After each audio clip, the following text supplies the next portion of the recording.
आपको 26/11 का 26/11 का जो मुंबई घटना था आपको ज़रूर याद होगा। 26 नवंबर 2008 की तारीख थी और मुंबई में एक बहुत ही मतलब कहते हैं ना ब्लैक डे था मुंबई के पूरे देश के लिए ही, क्योंकि इसमें 12 बार राउंड गोलीबारी हुई, बम विस्फोट हुआ और इतनी दुखद घटना थी जो 4 दिन तक मुंबई में चलती रही। आपको ये भी पता होना चाहिए कि यह आतंकवादी हमला तो था ही, लेकिन साथ ही एक बहुत बड़ा साइबर अटैक था, साइबर आतंकवाद था। फोबिया क्लस्टर आतंकवादी समूह से संबंधित 10 पाकिस्तानी लोग थे जिन्होंने बॉम्बे में इमारतों पर हमला किया, 164 लोगों को मार डाला, 9 बंदूकधारी मारे गए इसमें और एक बच गया। वो याद है ना जो एक बचा था, तो कसाब नाम था। फिर नाव के जरिए कराची पश्चिम पाकिस्तान से बॉम्बे की यात्रा शुरू की, एक मछली पकड़ने वाला ट्रॉलर का अपहरण कर लिया और फिर 4 सदस्य की हत्या करके कप्तान का भी गला घोट दिया और आतंकवादी भारतीय गणराज्य में प्रवेश कर गए और बॉम्बे शहर के जिले में फले फूले, यहाँ तक कि कार, पुलिस वैन सबका अपहरण किया और अपना ही हथियार और हथगोलों का इस्तेमाल किया। लेकिन ये साइबर खतरे के प्रति भी एक जागरूकता था। 26/11 हमारे देश की उन घटनाओं में से एक थी जिसने सरकार को साइबर सुरक्षा और साइबर खतरे के प्रति जागरूक किया और यह भी कि इसके लिए क्या कदम उठाने चाहिए। Hello students, welcome back to my class. और आज की क्लास है साइबर लॉ की और टॉपिक है साइबर आतंकवाद। ठीक, तो पहले साइबर आतंकवाद को समझते हैं। देखो, पहले जो आतंकवाद होता था वो पारंपरिक आतंकवाद जिसमें हथियार का प्रयोग किया जाता था और जान माल की हानि होती थी, आर्थिक हानि होती थी। फिर आया साइबर आतंकवाद। ये कैसे अलग है? तो इसमें हथियार क्या है पता है आतंकवादियों का? टेक्निक्स, वो उनका हथियार है। तो कंप्यूटर विज्ञान के प्रोफेसर डोरेथी डेनिंग ने 2000 में मई 2000 में हाउस आर्म्ड सर्विसेज कमेटी के समक्ष एक लेख दिया। ये फैक्ट है जो आपको अपने आंसर में लिखना है। कंसेप्ट समझना अलग चीज़ है, फैक्ट को भी लिखना बहुत ज़रूरी होता है कि साइबर आतंकवाद, साइबर स्पेस और आतंकवाद दोनों ही शामिल है इसमें। जैसे महत्वपूर्ण बुनियादी ढांचों पर गंभीर हमला करना, ठीक है। लेकिन अब ये जो गंभीर हमला है इसमें आप अहमदाबाद बम विस्फोट को ही ले लीजिए। 26 जुलाई 2008 को हुआ था, अहमदाबाद में बम विस्फोट हुआ जिसमें 70 खादान था, 21 विस्फोट हुआ, 70 से अधिक लोग मारे गए, 200 से ज़्यादा लोग घायल हुए।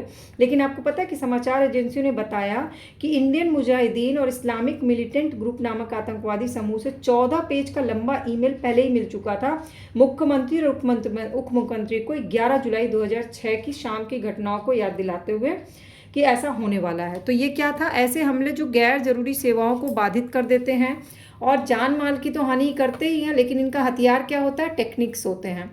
अब ये जो पॉलिटनेक है, पॉलिटनेक के अनुसार सूचना और डाटा के विरुद्ध गैर लड़ाकू लक्ष्यों के विरुद्ध हिंसा होती है। यहाँ क्या चीज़ डिस्टर्ब किया जाता है, किस पे हमला किया जाता है? इंफॉर्मेशंस और डाटा पे। इस प्रकार ये कोई विशिष्ट अपराध नहीं बल्कि एक विशिष्ट तरीके से किया गया अपराध है या विशिष्ट तरीके से किया जाने वाला आतंकवाद है। साइबर क्राइम में एक बहुत बड़ा हिस्सा जो होता है वो है साइबर आतंकवाद का। अब जो साइबर आतंकवाद है वो जहाँ दुर्भाग्यपूर्ण सॉफ्टवेयर कोई पूरा हैकिंग कर लिया जाता है। जो मान लीजिए गवर्नमेंट का कोई सॉफ्टवेयर है उसको हैक कर लिया गया और उसमें जितने डाटा, आधार कार्ड का जितना डाटा है वो पूरा हैक हो गया, सारी इन्फॉर्मेशन, सारा डाटा चला गया। तो ये क्या है? साइबर आतंकवाद, क्योंकि इससे देश की राष्ट्रीय सुरक्षा पर असर हुआ। विद्युत चुंबकीय और माइक्रोवेव हथियार के द्वारा करते हैं, डाटा को नष्ट कर देते हैं, कई बार नई नई तकनीकों का उपयोग करते हैं, बढ़ता उससे आतंकवादी समूह को अब वैश्विक पहुंच बनाने में मदद मिल रही है। और इसमें सदस्य दिखते नहीं हैं कि कौन कर रहा है, ठीक है, या सदस्य बहुत कम होते हैं, लेकिन जो नुकसान होता है वो भारी नुकसान होता है। अब इसमें 9/11 अमेरिकी घटना जो है, साइबर आतंकवाद इससे ज़्यादा तबाही कर सकता था, रॉय मैक्सिन ने कहा है। आपको याद है 11 सितंबर 2001 को अमेरिका में एक घटना घटी थी जो अभी भी लोगों के जहन में है, पूरी दुनिया को झकझोर दिया था और साइबर स्पेस की अनिश्चित और अज्ञात क्षेत्र में सुरक्षा और आतंकवादी हमले की क्षमता को लेकर एक बहुत बड़ा सवाल खड़ा किया था इस घटना ने कि साइबर स्पेस कितना बड़ा खतरा बनते जा रहा है और कितनी चुनौतियां हैं इससे निपटने के लिए।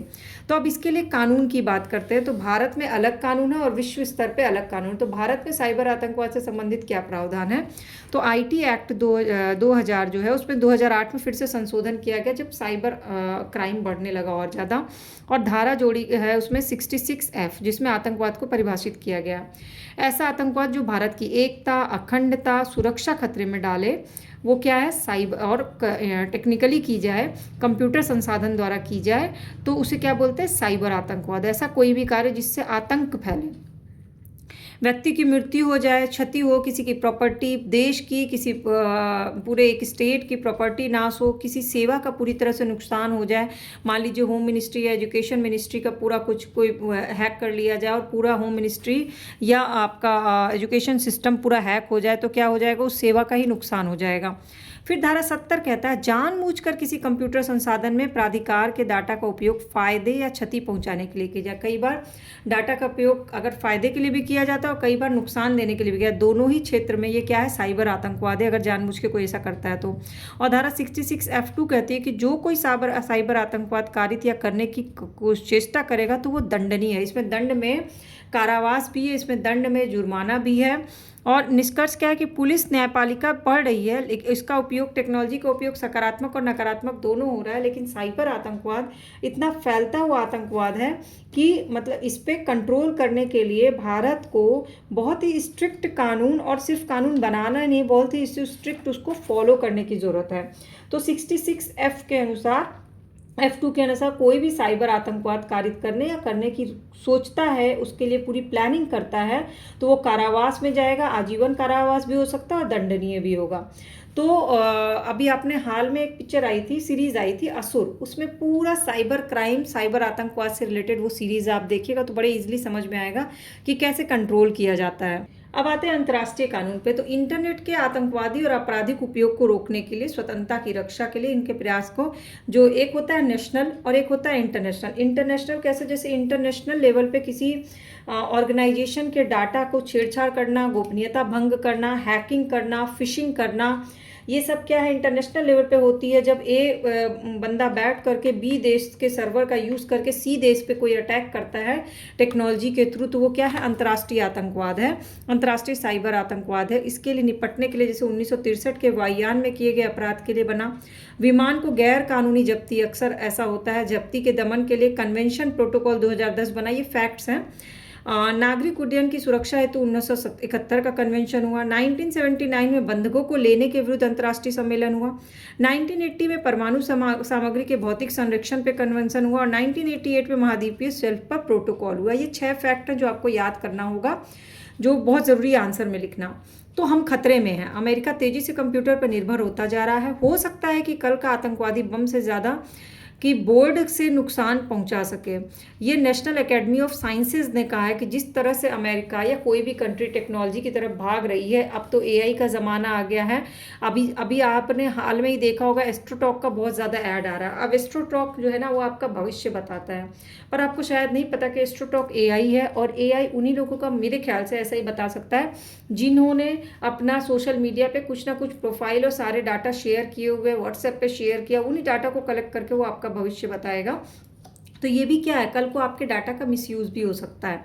तो आतंकवाद जो है एक वैश्विक घटना है, उसी तरह से साइबर आतंकवाद भी जो है ना, वो क्या है, वैश्विक घटना है, लेकिन ये भौगोलिक सीमा से हटके है। मान लीजिए जैसे पुलवामा अटैक हुआ तो उसी जगह पर हुआ, लेकिन साइबर अटैक जो होता है कहाँ से स्टार्ट हो रहा है, कौन सा सर्वर है, किस जगह के लिए वो प्लानिंग की गई है, अलग अलग जगह से, ये भौगोलिक सीमा से पार है, क्योंकि वो वर्चुअल है, कोई दिखता नहीं है। तो इंटरनेट का दुरुपयोग कहीं से भी हो सकता है और किसी भी कंट्री के लिए हो सकता है। किसी भी कंट्री में बैठ के आप किसी भी कंट्री, अदर कंट्री का इंटरनेट पे करके गोपनीयता नष्ट कर सकते हो, दुरुपयोग हो जाता है। तो बहुमूल्य जानकारी लीक हो जाना। पारंपरिक आतंकवाद की जगह साइबर आतंकवाद ने जगह ले ली है। पारंपरिक आतंकवाद जो है वो निश्चित क्षेत्र में होता था, जबकि साइबर आतंकवाद जो है बहुत विस्तृत है। परिणाम क्या होता है, दोनों में ही संपत्ति का नुकसान होता है, जान माल की हानि होती है। इसका कारण क्या है कि अधिकांश कम डिजिटल प्लेटफॉर्म है, वर्चुअल स्पेस पर निर्भरता है। आतंकवाद का ये गंभीर रूप है और इंटरनेट का उपयोग बहुत ज़्यादा बढ़ गया, इसीलिए धीरे धीरे वही कहते हैं ना, नेगेटिव चीज़ें ज़्यादा होती हैं, पॉजिटिव कम होती हैं। आसान इसको बनाने का है तरीका, 2017 में ब्राना क्राई और नॉटपटिया की घटना हुई थी। 150 देशों के संगठन को प्रभावित किया गया, 30 करोड़ अमेरिकी डॉलर से ज़्यादा का नुकसान हुआ। तो इस तरह से जो विश्व में साइबर आतंकवाद है वो आप कंक्लूड करिएगा। नेशनल एकेडमी ऑफ साइंसेज का जो कथन है ना, हम खतरे में हैं, अमेरिका तेजी से कंप्यूटर पर निर्भर होता जा रहा है, हो सकता है कल का आतंकवादी बम से ज़्यादा कि बोर्ड को नुकसान पहुंचा सके। ये स्टेटमेंट के साथ आप ख़त्म करिएगा। बाकी जो साइबर क्राइम से रिलेटेड कुछ फैक्ट्स भी इसमें डाल करके और कुछ चीज़ें आप बताओगे तो आपका आंसर बहुत अच्छे से कंप्लीट होगा। कि धोखा, चोरी, हैकिंग, नुकसान, ये सब क्या है? ये सब आतंकवाद से रिलेटेड, बट डिपेंड करता है वो कितने लेवल का है। बेसिकली ये जो साइबर आतंकवाद है ना, इसका उद्देश्य है लोगों में डर पैदा करना। एक गुमनाम व्यक्ति जो है वो लोगों में डर पैदा करने के लिए हर तरह से कोशिश करता है और उसको ट्रैक करना बहुत मुश्किल हो जाता है, क्योंकि वो आईपी एड्रेस कैच नहीं हो पाता। हालांकि इसके लिए दंड का प्रावधान, कारावास, जुर्माना दिया गया है, कहा गया है, और राष्ट्रीय सुरक्षा और अंतर्राष्ट्रीय सुरक्षा को ध्यान में रखते हुए सारे नियम बनाए गए हैं। बट इसीलिए सिक्योरिटी बहुत ज़्यादा ज़रूरी है। और बाकी की क्लास भी चैनल के प्लेलिस्ट पे अपलोड है, उसको देखिएगा। अच्छी लगे, आसान तरीके से समझ में आती है, सब्सक्राइब वाला बटन को क्लिक करके अपना कमेंट सेक्शन में मुझे व्यूज़ ज़रूर बताइएगा।